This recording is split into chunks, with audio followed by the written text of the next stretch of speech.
फजिल्का पंजाब का।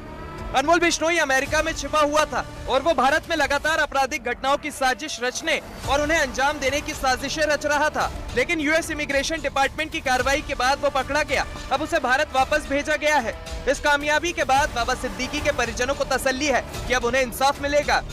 सलमान भाई के भी मामले में अनमोल बिश्नोई का नाम आया, मेरे पिताजी के हत्या में भी अनमोल बिश्नोई का नाम आया। तो अनमोल बिश्नोई को आप लाइए मुंबई और इंटरोगेट कीजिए। और अगर आप यूएसए जो है अमेरिका बोल रही है कि उसे आज अमेरिका के बाहर किया गया है फेडरल गवर्नमेंट में, तो हमारी देश की सरकार को उस पर एक्शन लेना चाहिए और इसे इंडिया लाना चाहिए और तुरंत कार्रवाई शुरू करनी चाहिए। बाबा सिद्दीकी की हत्या और सलमान खान के घर पर फायरिंग के अलावा भी अनमोल 18 मामलों में नामजद है। एनआईए ने उस पर 10 लाख का इनाम भी घोषित किया था। अब भारत लाए जाने के बाद सुरक्षा एजेंसियां तमाम मामलों में जांच में तेजी लाने की तैयारी में है। मुंबई से दीपेश त्रिपाठी और दिल्ली से श्रेया चटर्जी के साथ अरविंद ओझा, आज तक। फिलहाल वक्त एक छोटे से ब्रेक का हो चला है, आप देखते रहिए आज तक।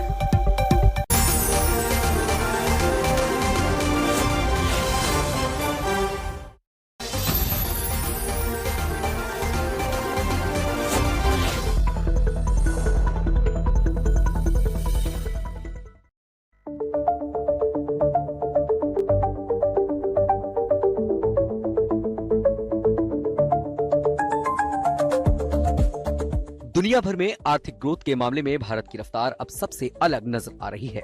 भारतीय अर्थव्यवस्था के इस दमखम के सामने बड़ी बड़ी इकोनॉमीज हैरान परेशान हो रही हैं। यही वजह है कि भारत पर 50% टैरिफ लगाने वाला अमेरिका भी इस साल के खत्म होने से पहले भारत के साथ एक ट्रेड डील को फाइनल करने के लिए तैयार नजर आ रहा है।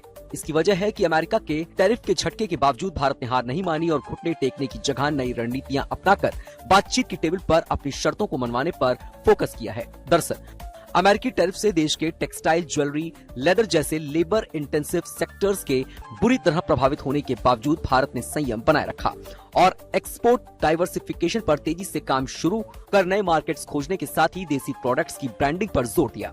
ऐसे में कुछ समय के लिए वॉशिंगटन और दिल्ली के बीच तनातनी जरूर बढ़ी थी, लेकिन अब बातचीत का मूड बदलता दिख रहा है, जिसका संकेत ट्रेड डील में प्रगति के तौर पर दिख रहा है और साल के आखिर तक किसी ठोस नतीजे के आने की संभावना बढ़ती जा रही है।